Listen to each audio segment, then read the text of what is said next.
بڑی تلخ ہے یہ زندگی، شاید ہی کسی کی سگی ہوگی، شاید ہی کسی کو راس آئی ہوگی، شاید ہی کسی کام آئی ہوگی، شاید ہی کسی کے لیے آسان ہوگی۔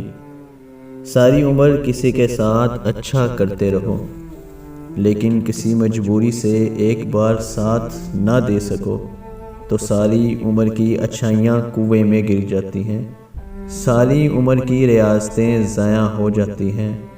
بڑی ہی تلخ ہے یہ زندگی۔ مرد کا بہترین اخلاق طوائف کو بھی باحیا بنا سکتا ہے، اور بد اخلاق مرد ایک باحیا عورت کو بھی سر عام رسوا کر دیتا ہے۔ عورت کے پاس سب سے انمول چیز عزت ہے، اور ساری کائنات کی دولت بھی اس عزت کا نعم البدل نہیں۔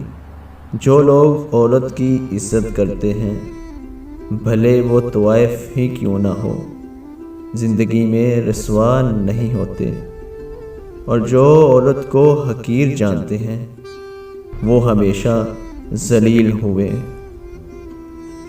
عورت بھلے پردے میں ہو یا بے پردہ، مرد کو کسی نے یہ اجازت نہیں دی کہ وہ اس کو ذلیل کرتا پھرے۔ اگر بے پردہ ہے تو نظر جھکا لے، تمیز سے بات کرے۔